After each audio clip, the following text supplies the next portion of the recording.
Thank you. What if you apply for a job, you get that job, you enter into the company, you look upwards, and then see nobody looking like you?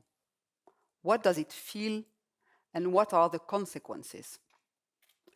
Well, maybe a little bit of science fiction could help here. Let's call it the Martians story. So, once upon a time, Martians invaded planet Earth. And as you all know, and as you can see on my slide, Martians are green. Obviously, you are not green. And very quickly, they took a specific interest in your company. So at the two first layers, there are only Martians.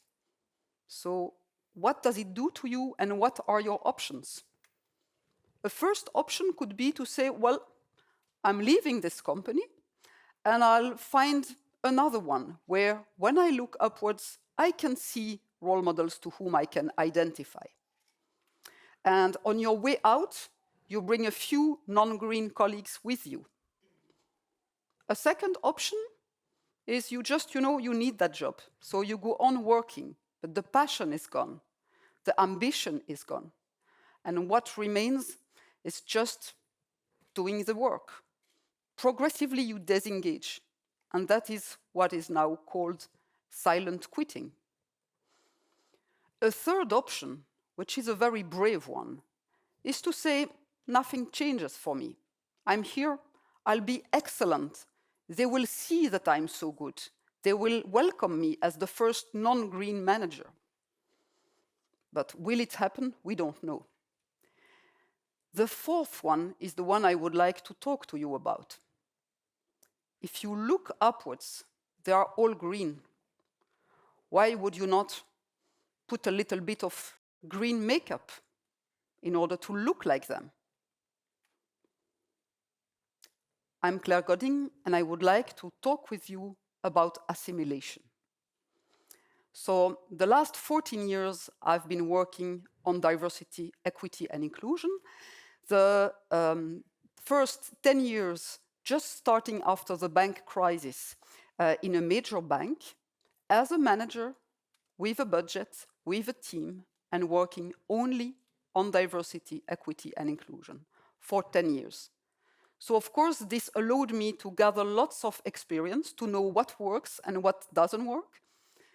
And then I joined the sector federation, Febelfin, in order to start working not only for one bank, but trying to accelerate equality for the whole sector. And I'll come back to this. But at first, I would like to share a personal experience. Yes, many times in my career, I have met the pressure to assimilate. And maybe the first time was during my first year as a young banker, when my boss called me in the office and told me, well, Claire, if you want to be perceived as a high potential, maybe you should put a little bit of makeup every day. I wasn't so much into makeup. I'm still not today. So I didn't comply. But the comment truly affected me, because it told me that I could be as good as I wanted. If I didn't look like a certain model, it wouldn't work. On the same time, I've also seen several times senior leaders, female senior leaders, who, when moving from a very homogeneous environment towards a more inclusive one, all of a sudden, they changed their leadership style. They became more authentic. And I found this very inspiring. So maybe let's check with this group. Who among you already felt the pressure to assimilate at work? Please raise hands. Wow. So this is quite common. Huh? That's really, really interesting. Going back to our Martian story, how good is it to put some green makeup? Is it really the smart thing to do? Well, something really nice about working at sector level is that I'm able to ask questions to the institutions of our sector, but also to our employees. And I would like to share with you questions that we asked in 3 different surveys to the employees of the financial sector in Belgium. The first one is our survey on blocking factors in careers of employees of all genders. And what we saw, especially with this result, is that 38% of women in senior management position feel they have to assimilate regularly. Furthermore, they tell us that due to this pressure to assimilate, which they consider as a part of the corporate culture, this might lead them to leave the company. We also see that when your boss is assimilating, it also has a negative impact on you, because it already tells you that in order to progress, you will need to follow the same path. And finally, in any case, you never win. Doomed if you do, damned if you don't. Too soft or too hard, they will never find you the right person. So it is a challenge indeed. The second survey was the survey on multicultural inclusion in the financial sector.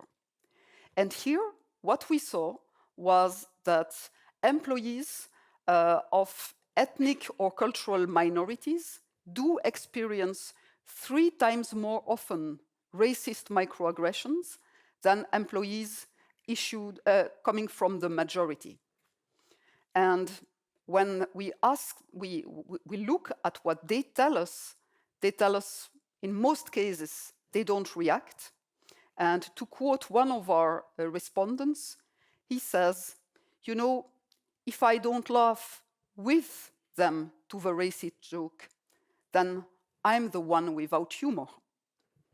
And so they don't act, but they might at some point leave silently.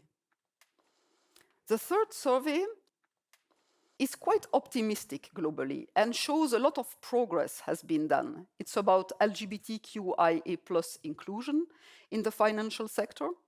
And most respondents confirmed to us that they saw a real evolution.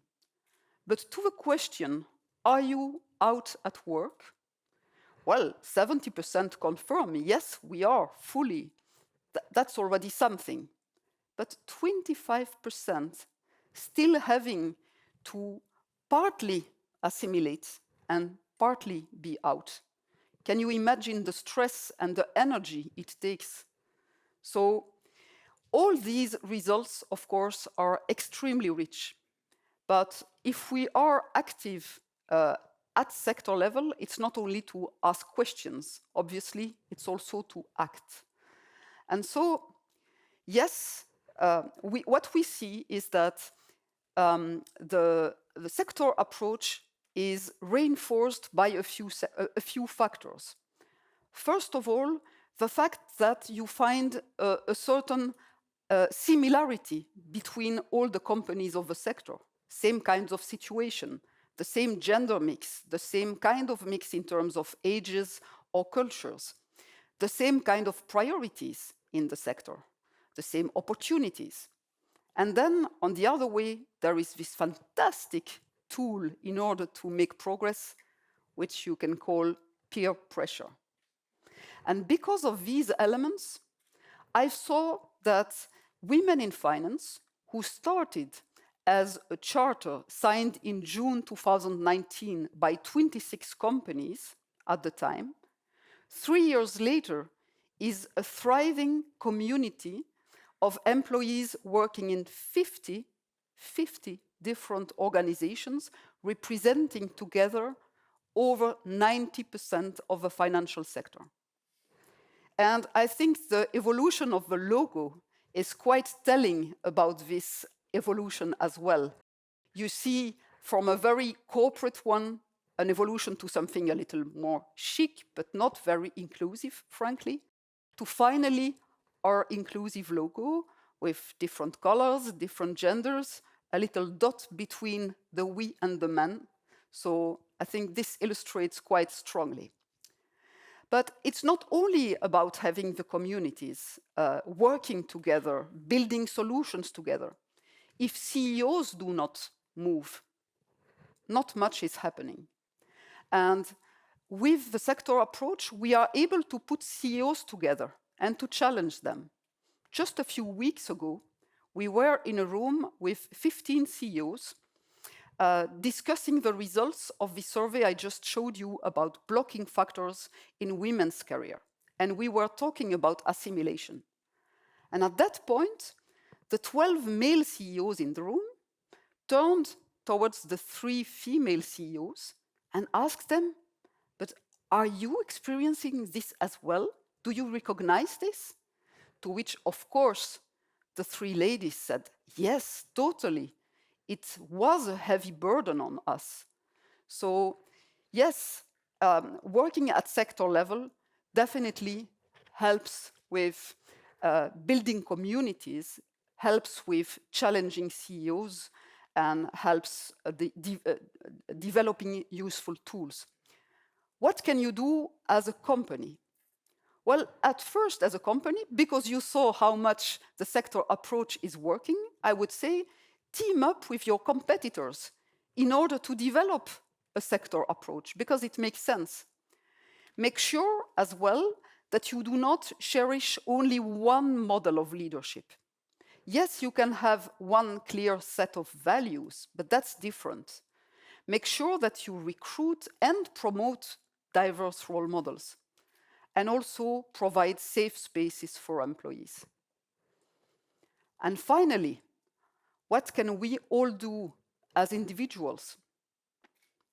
Be aware, be conscious of the power we have to not assimilate, of the value we bring when you choose to not assimilate. Don't remain alone. Find networks, build supportive networks, and find safe spaces so that at the end, nobody needs green makeup anymore.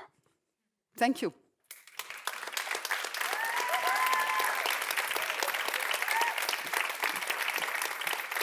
Thank you.